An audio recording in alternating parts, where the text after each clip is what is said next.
maravilhosa graça de nosso Senhor e Salvador Jesus Cristo seja contigo e para com todos os seus. Esse é o 29º domingo do tempo comum, um tempo de sermos abençoados pela palavra de Deus e de praticá-la no nosso cotidiano. O desejo do meu coração é que você se sinta acolhido em nome do Pai, do Filho e do Espírito Santo. Vamos juntos cantar o hino à adoração, Inário Evangélico de número 84.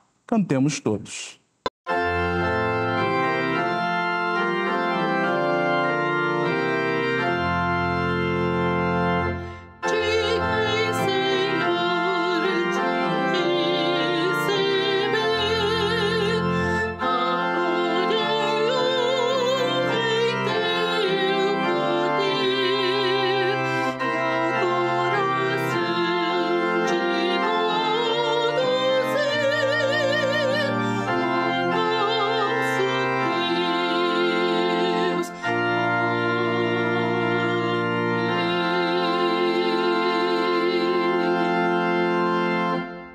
Esse mesmo espírito de adoração, quero lhe convidar a fechar os seus olhos para falarmos com Deus em oração.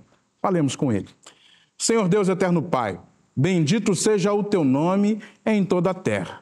Nós Te louvamos, nós Te adoramos, pois reconhecemos no Senhor o Deus das nossas vidas. O Senhor que é magnífico, o Senhor que deve ser exaltado, o Senhor cujos joelhos todos se dobrarão um dia ante a Sua presença. Nós Te louvamos. Essa é a razão da nossa vida. Por isso, Senhor Deus, aceita o nosso culto, aceita a nossa adoração, em nome de Jesus. Amém. Esse mesmo espírito de louvor, nós adoraremos a Deus através do coro A Ideia Moraes, cantando, que é a doce música do céu, de Gordon Young.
Quero lhe convidar a abrir a sua Bíblia no Salmo de número 99. Leitura esta, indicado por nosso lecionário para este domingo, 29º domingo do tempo comum. Salmo de número 99, lá no Antigo Testamento. Abra sua Bíblia, faremos juntos esta leitura. Reina o Senhor, tremam os povos. Ele está entronizado acima dos querubins. Abala-se a terra. O Senhor é grande em Sião e sobremodo elevado acima de todos os povos. Celebrem eles o teu nome, grande e tremendo, porque és santo. És rei poderoso, que ama a justiça. Tu firmas a equidade, executas o juízo e a justiça em Jacó. Exaltai ao Senhor, nosso Deus, e prostrai-vos ante o escabelo de seus pés, porque ele é santo. Moisés e Arão entre os seus sacerdotes, e Samuel entre os que lhe invocam o nome, clamavam ao Senhor, e ele os ouvia. Falava-lhes na coluna da nuvem. Eles guardavam os seus mandamentos e a lei que lhes tinha dado. Tu lhes respondestes, ó Senhor nosso Deus. Foste para eles Deus perdoador, ainda que tomando vingança dos seus feitos. Exaltai ao Senhor nosso Deus, e prostrai-vos ante o seu santo monte, porque santo é o Senhor nosso Deus. Bendito seja o Senhor, por sua palavra. O salmo que nós acabamos de ler vai dizer, em seu versículo 8, que Deus foi perdoador, ainda que em alguns momentos tenha sido duro, pois Ele é justo. E graças a Ele, nós podemos nos achegar ao seu trono, confiados na sua graça e na sua misericórdia. Podemos curvar a nossa cabeça, confessar os nossos pecados e pedir perdão. Eu quero lhe convidar a fazer isto neste momento. Eu e você, que vivemos essa realidade do pecado, sabemos que ele nos faz mal, que ele nos afasta de Deus, que ele nos traz sofrimento. Este é o momento de sermos perdoados. Curve sua cabeça, feche os olhos. Se você puder, aonde você está, ajoelhar-se, ajoelhe-se. Confessa os pecados ao Senhor neste momento.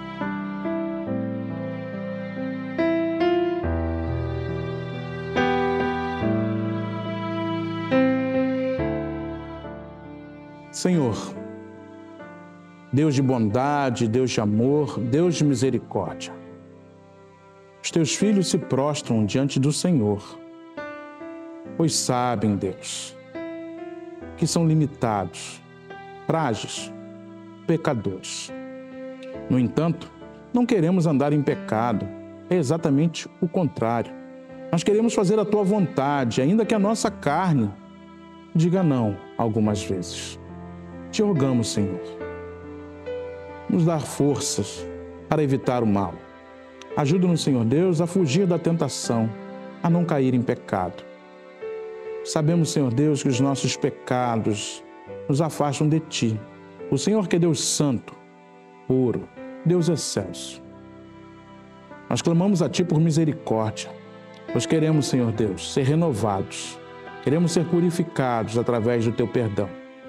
E nós Te agradecemos, pois a Tua palavra nos ensina que o Senhor não nos despreza. O Senhor ouve a nossa triste confissão e nos perdoa. Bendito seja o Teu nome, por Teu amor, graça, misericórdia e perdão. Te louvamos, Senhor, porque sabemos que o Senhor, outra vez, nos perdoou. Te suplicamos ainda, Senhor, ajuda-nos nas nossas fraquezas, que possamos resistir ao mal, que possamos, Senhor Deus, fazer a Tua vontade acima da nossa. Dá-nos, Senhor Deus, discernimento. Dá-nos, ó Pai, desejo e condição de cumprir a Tua vontade. Te suplicamos ainda, Senhor Deus, pelos que sofrem, por aqueles, Senhor Deus, que de alguma forma têm passado dificuldades nessa vida. Aqueles que se tratam de alguma doença, aqueles que aguardam uma porta de emprego se abrir. Ah, Senhor, vem nos auxiliar, vem nos ajudar. Olha-nos, Senhor Deus, com olhar de bondade. É o que te pedimos, com o coração cheio de gratidão e cheio de fé. Em nome de Jesus. Amém. Buscar em primeiro lugar o reino de Deus e a sua justiça, e as demais coisas vos serão acrescentadas. Esta é uma realidade que algumas vezes nós não compreendemos muito bem. O que o texto nos diz? Nos diz para buscar o Senhor em primeiro lugar, que porque tudo vem dele, tudo é para ele, e ele nos abençoa com tudo aquilo que nós precisamos. E quando falamos de buscar ao Senhor e se colocar diante dele e se apresentar a ele para servir a sua vontade, nós falamos de trazer dízimos e ofertas ao gasofilácio. Isso nos traz alegria ao coração, pois ao final de contas é o próprio Deus que nos tem sustentado, tem nos dado tudo o que temos e tudo o que somos. Por isso, trazer dízimos e ofertas ao gasofilácio nos faz felizes, nos enche o coração de gratidão, pois o Todo-Poderoso tem cuidado de mim e de você. Este é um momento muito especial para nós, onde nós nos envolvemos com o reino do Senhor, trazendo os nossos recursos, sabendo que a nossa igreja, graças a Ele, tem abençoado muitas vidas e tem atuado em muitas frentes. E tudo isso devido à nossa fidelidade a Deus. Quando nós dizimamos e ofertamos, nós estamos em conformidade com a sua vontade e Deus cuida de nós. Você pode participar aí com os dados que estão embaixo na sua tela. Você faz o seu Pix, a sua transferência ou o seu depósito. Tudo de forma segura. Você abençoa o reino de Deus e você é abençoado por Deus. Feche seus olhos. Vamos agradecer a Deus por dízimos e ofertas, dizimistas e ofertantes. Senhor Deus eterno Pai, bendito seja o Teu nome em toda a terra. Te agradecemos, Senhor, porque em tudo somos mais que vencedores. Sabemos que em todo o tempo o Senhor tem estado ao nosso lado, tem nos sustentado, tem aberto as portas que precisamos, tem nos conduzido pelo caminho e tem nos protegido. Ah, Deus, como é bom te servir. Nós nos alegramos em nos envolver com a tua causa, participar do teu reino. Ao trazermos dízimos e ofertas, o nosso coração se enche de gratidão, pois é o Senhor mesmo quem nos tem dado. Por isso nós te consagramos, dízimos e ofertas, dizimistas e ofertantes. E fazemos isso em nome de Jesus. Amém. Graças ao bom Deus que nos garante a sua misericórdia e tem cuidado de nós em todo o tempo. Sabemos que Ele tem nos sustentado e sem Ele nada podemos fazer. A nós só nos cabe sermos gratos. Por isso, eu lhe convido a cantar Hino de Gratidão, Inário Novo Cântico, número 62. Cantemos todos.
Chegado o momento de meditarmos na palavra de Deus. E eu quero que você abra a sua Bíblia no segundo livro dos Reis, capítulo 5, onde nós procederemos com a leitura dos versículos 9 a 17. Lá no Antigo Testamento, o segundo livro dos Reis, capítulo 5, dos versículos 9 a 17. Diz assim a palavra de Deus. Veio, pois, Naamã com os seus cavalos e os seus carros e parou à porta da casa de Eliseu. Então, Eliseu lhe mandou um mensageiro dizendo, vai, lava-te 7 vezes no Jordão, e a tua carne será restaurada, e ficarás limpo. Naamã, porém, muito se indignou e se foi dizendo: pensava eu que ele sairia ter comigo, por-se-ia de pé, invocaria o nome do Senhor, seu Deus, moveria a mão sobre o lugar da lepra e restauraria o leproso. Não são porventura Abana e Farfar, rios de Damasco, melhores do que todas as águas de Israel? Não poderia eu lavar-me neles e ficar limpo? E voltou-se e se foi com indignação. Então se chegaram a ele os seus oficiais e lhe disseram: meu pai, se te houvesse dito o profeta alguma coisa difícil, acaso não a farias? Quanto mais, já que apenas te disse: lava-te e ficarás limpo. Então desceu e mergulhou no Jordão 7 vezes, consoante a palavra do homem de Deus, e a sua carne se tornou como a carne de uma criança, e ficou limpo. Voltou ao homem de Deus, ele e toda a sua comitiva. Veio, pôs-se diante dele e disse: eis que agora reconheço que em toda a terra não há Deus, senão em Israel. Agora, pois, te peço, aceites um presente do teu servo. Porém ele disse: tão certo como vive o Senhor, em cuja presença estou, não o aceitarei. Instou com ele para que o aceitasse, mas ele recusou. Disse Naamã: se não queres, peço-te que ao teu servo seja dado levar uma carga de terra de 2 mulos, porque nunca mais oferecerá este teu servo holocausto nem sacrifício a outros deuses, senão ao Senhor. Bendito seja o Senhor por sua palavra. Desde o iluminismo, o homem se julga à medida de todas as coisas. É como se para ele não houvesse limite, como se ele tivesse todo o poder e pudesse resolver qualquer coisa. A realidade se mostra bem diferente. Nós temos muitas dificuldades. Nós vivemos um mundo de guerra, um mundo de conflito, um mundo de doenças, um mundo de fome, um mundo de escassez das mais variadas coisas. Parece que nos é colocado na face que nós temos limites, sim, e que não podemos todas as coisas. Não somos tão autônomos e independentes como podemos pensar. O ser humano tem seus limites. E isso acontece conosco, no nosso dia a dia. Chega um momento que você não consegue mais ficar com fome e precisa se alimentar. Chega um momento que você precisa beber água, pois a sede está lhe deixando louco. Sim, temos limites. E precisamos de alguém que possa superar esses limites. E nós encontramos isso em Deus. Sim, toda essa procura do ser humano, ela vai apontar para Deus, pois Ele sim é eterno, é ilimitado, é infinito. Ele sequer cabe nas nossas categorias de pensamento. Sim, Deus, aquele que está acima de nós, cujos pensamentos são mais altos que os nossos, cujos caminhos são diferentes dos nossos. Deus, esse Deus é que nos sustenta e é Ele que nós recorremos em todo o tempo, diante das dificuldades que nós venhamos a ter.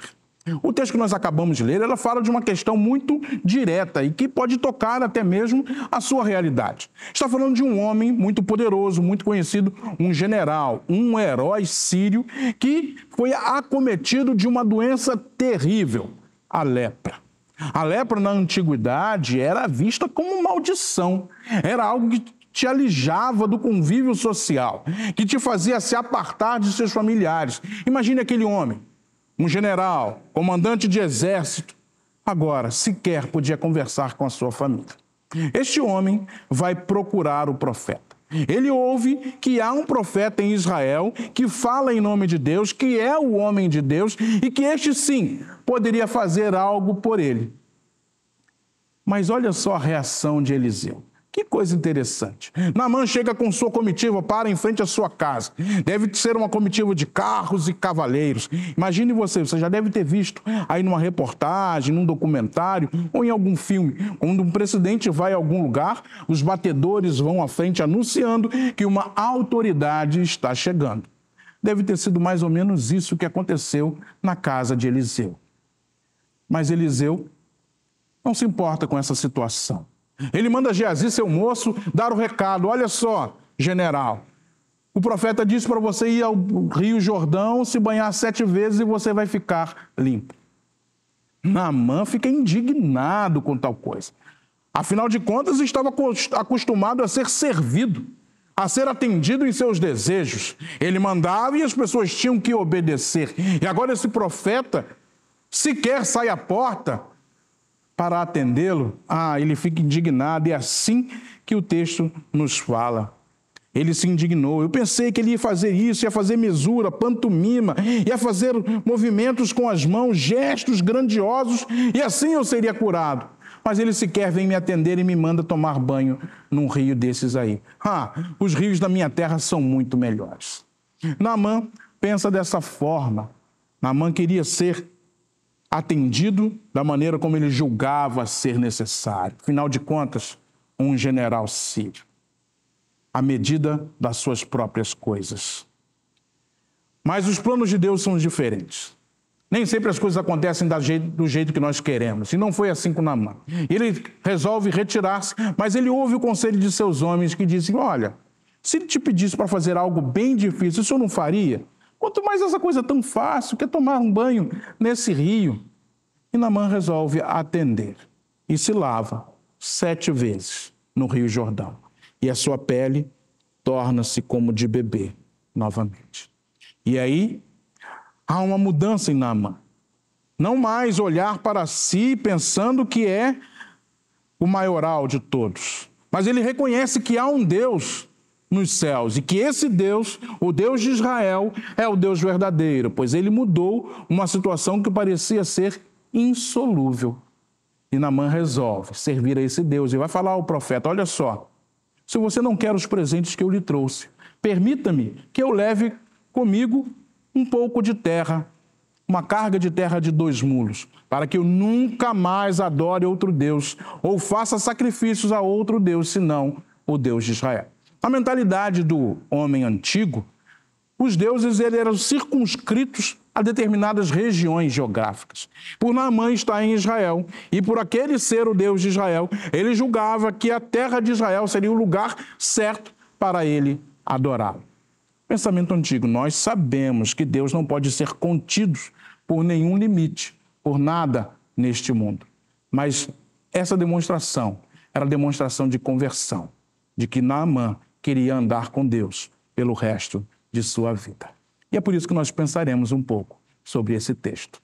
Quando nós olhamos para a atitude de Naamã, nós vemos que ele esperava um tratamento diferente. Talvez por ser general, ser um homem heróico, pelas conquistas que tinha, por ter muitos homens sob seu comando, ele pensava que era diferente e especial. Às vezes nós somos assim. Às vezes as pessoas nos fazem pensar assim. E não é problema você se valorizar. Claro que não. Você pode se valorizar, você deve se valorizar, você deve se amar. No entanto, você precisa manter na mente que você também é falho, que você precisa entender os seus próprios limites. Naamã parece que não tinha compreendido isso muito bem. Ele esperava do profeta uma resposta bem diferente da que ele recebeu. Às vezes nós somos assim. Por estarmos achando que somos melhores ou que nem somos tão ruins assim, alguém pode até pensar, eu não peco, eu não roubo, eu não mato. Olha, os pecados são muitos. Nós pecamos das mais variadas maneiras. Pode pensar que talvez o próprio Deus precise se curvar diante de nós, quando na realidade isso é algo muito perigoso. Nós precisamos ter em mente que somos pequeninos, somos passageiros, somos finitos. E por sermos finitos, somos limitados nas mais variadas coisas. Aqui nós encontramos o limite de Naamã, que parece que ele ainda não tinha compreendido muito bem. O limite dele era a sua própria doença.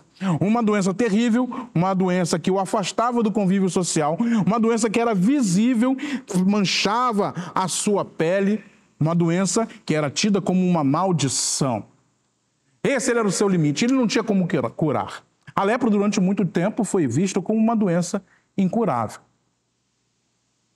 E ele precisava compreender isso. Enquanto ele não entendesse que tinha limites e que havia pessoa acima dele, ele não seria curado.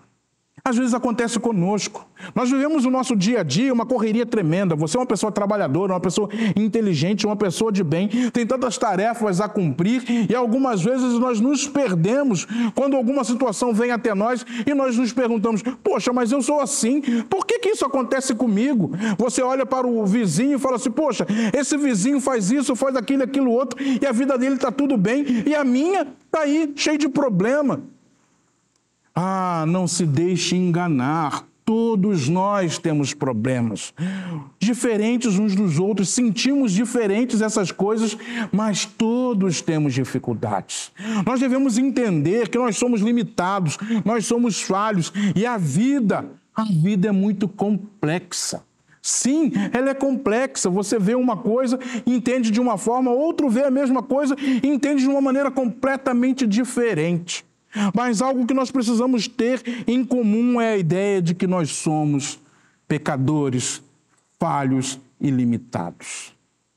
E quando nós entendemos isso, um novo mundo se abre diante de nós. A doutrina cristã nos ensina que todos pecaram e destituídos estão da glória de Deus, que o salário do pecado é a morte. Esse é o limite mortal da humanidade, o pecado. E ele não pode ser resolvido por nada que possamos fazer. Nem a nossa grande tecnologia, a nossa inteligência, a nossa capacidade de produzir coisas, nada disso é capaz de nos livrar desse mal. Enquanto nós não entendemos que somos pecadores e necessitamos de Deus para que isso seja resolvido, a nossa vida é bem complicada, é bem difícil. E eu quero que você atente para isso. Jesus Cristo veio ao mundo para mudar essa condição. Eu e você não tínhamos como resolver isso. Tínhamos uma dívida enorme e imensa e não poderíamos pagar. Mas Jesus veio, desceu dos céus, tornou-se um como nós, viveu as nossas mazelas, experimentou a nossa humanidade, padeceu, morreu e ressuscitou ao terceiro dia. Aí a história mudou. E quando a história muda, não é pelas nossas próprias mãos, é pelas mãos do próprio Deus, o Deus Todo-Poderoso, que nos amou tanto que nem mesmo o seu próprio Filho poupou, nos trazendo vida eterna. Naamã precisava compreender isso. Nós precisamos compreender isso. Nós somos limitados, nós carecemos de Deus em todo o tempo e para as mínimas coisas. Mas a boa notícia é que Ele está disposto a nos abençoar, disposto a nos ajudar. Ele mesmo vem em nossa direção. E eu quero pensar com você uma segunda coisa. Olha só, Naamã, mesmo com pouca consciência do que estava acontecendo, ele aceita prostrar-se no rio e se lavar 7 vezes. Sim, ele aceita a orientação do homem de Deus, faz o que ele falou e aí então ele é curado. Veja o milagre. Pensa bem, uma doença incurável, uma maldição, algo terrível que faz tirar o sono e a paz do coração, foi curado com 7 mergulhos num rio. Um milagre extraordinário.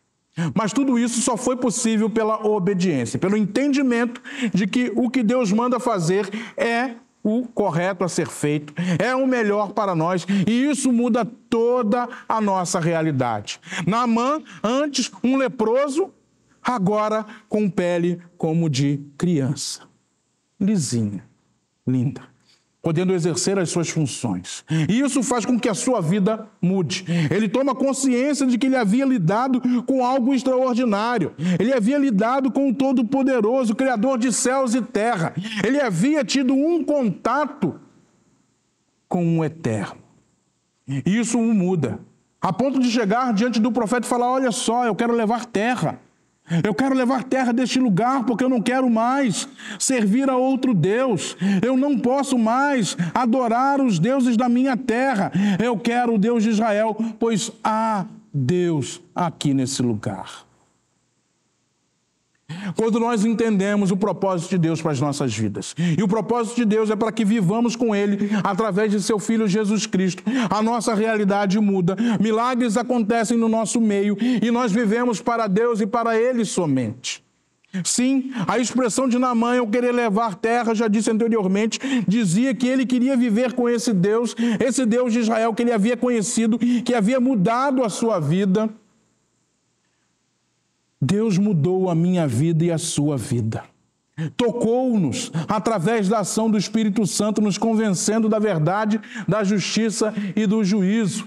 Disse aos nossos ouvidos: olha, você é limitado e você precisa de um Salvador. E nós recebemos Jesus em nosso coração. O milagre da vida se fez presente em nós. A graça de Deus foi derramada sobre mim e sobre você. E hoje somos salvos por Cristo. E isso muda a nossa condição. Nós recebemos milagres. Talvez você esteja pensando: pastor, mas na minha vida é salvação, eu entendo, mas eu também estou doente, eu estou com problemas em casa, problema financeiro, problema profissional. Tudo isso, a partir de Jesus Cristo, se transforma. Você só precisa decidir-se por Ele, resolver dedicar a sua vida toda a Ele, caminhar com Ele, viver para Ele, se envolver no seu reino, transbordar o amor de Deus por onde quer que ande, onde quer que passe. É essa mudança que nós precisamos. O ser humano precisa entender que precisa de Deus. Ele carece de Deus. Deus é um totalmente outro, aquele que está longe, fora do nosso entendimento e da nossa compreensão, mas que se revela a nós através da sua palavra, na ação do Espírito Santo, nos dando discernimento da sua vontade. E é isso que faz com que sejamos felizes. É isso que nos reúne aqui, neste momento, para buscar a face de Deus e ouvir a sua voz. A mudança que a salvação traz quando operada em nós através do Espírito Santo de Deus. Naamã entendeu isso. Não era apenas o milagre de ter a lepra curada, mas era ser transformado, mudado para toda a sua vida. Deus opera milagres em mim e em você. Não sei quais são os milagres que você precisa. Eu preciso de alguns. Você deve precisar também. Mas tudo começa pelo reconhecimento de que nós somos limitados, nós somos falhos, nós precisamos de Deus. Sim, é por isso que a Ele nós recorremos em tudo o que precisamos. Por isso nós nos entregamos em oração e colocamos diante dele as nossas petições. Por isso que nós queremos viver para Ele. Por isso que nós trazemos dízimos e ofertas ao gasofilácio, pois tudo que é nosso vem dele. Nós queremos Deus. E quando isso acontece, a nossa vida é transformada. As coisas que nós precisamos são nos acrescentadas, como diz a palavra. Buscai primeiro o reino de Deus e a sua justiça, e todas as demais coisas vos serão acrescentadas. Lembre-se, você é limitado, você é falho, mas existe um Deus nos céus que te ama, que te quer e que veio em sua direção através de seu próprio Filho. E que Ele hoje mora no seu coração. E você pode dizer: há Deus em mim. Deus te abençoe. No último dia 5 de outubro, o Conselho da Igreja Presbiteriana de Copacabana esteve reunido e deliberou sobre a abertura de 4 vagas para a nossa junta diaconal. Para tal, a nossa igreja está convocada para a Assembleia Geral Extraordinária, que acontecerá no próximo dia 5 de novembro, no culto matutino. Você que é membro comungante desta comunidade terá o privilégio e também o dever de participar desse momento tão importante na vida da igreja. Conto com você. Sempre é bom lembrar dos encontros que nós temos ao longo da semana. Então, eu quero lhe dizer, na segunda-feira nós temos a nossa reunião de oração virtual, que acontece às 7h30 da noite, através do aplicativo Zoom. Na quarta-feira, a partir das 18h30, nós temos aqui um encontro de paz, um momento na sua semana tão corrida e tão atarefada para buscar a Deus e estar em comunhão com Ele. Na quinta-feira, às 3h da tarde, nós temos o Socorro Divino, onde nós trazemos as nossas petições, as nossas demandas e colocamos diante do Todo-Poderoso e clamamos a Ele que nos socorra. No domingo, você já sabe, às 9h30 da manhã nós temos a nossa escola dominical, às 10h30 o culto matutino e às 18h o culto vespertino. Esteja conosco, será bênção na sua vida. A Igreja Presbiteriana de Copacabana está presente nas redes sociais. E você sabe, a internet é um veículo utilizado para atingir todos os lugares, não possui fronteiras. E, através dela, nós temos evangelizado, nós temos compartilhado a palavra de Deus. Eu quero que você se engaje nisso também. Curta, compartilhe, espalhe a palavra de Deus que está sendo postada pelos nossos canais YouTube, Facebook, TikTok, Instagram, todos eles, @IPCopa. Você procura lá, você acha e você pode abençoar a vida de alguém. Curta, compartilhe, espalhe a palavra de Deus. Esteja conosco, levando a palavra do Senhor aonde os nossos pés não podem ir. Chegado o momento de fazermos juntos a oração dominical, a oração do Pai Nosso. Eu quero lhe convidar a fechar os seus olhos, curvar a sua cabeça, para falarmos juntos com o Senhor. Oremos. Pai nosso que estás nos céus, santificado seja o teu nome. Venha o teu reino, seja feita a tua vontade, assim na terra como no céu. O pão nosso de cada dia nos dá hoje. Perdoa-nos as nossas dívidas, assim como nós perdoamos aos nossos devedores. Não nos deixes cair em tentação, mas livra-nos do mal, pois teu é o reino, o poder e a glória para sempre. Amém. O Senhor te abençoe e te guarde. O Senhor sobre ti levante o rosto e te dê paz. Que a maravilhosa graça de nosso Senhor e Salvador Jesus Cristo, que o imenso amor de Deus Pai Todo-Poderoso, que as ricas, doces e eternas consolações do Espírito Santo sejam com todos vós, Igreja de Cristo, hoje e eternamente. Amém.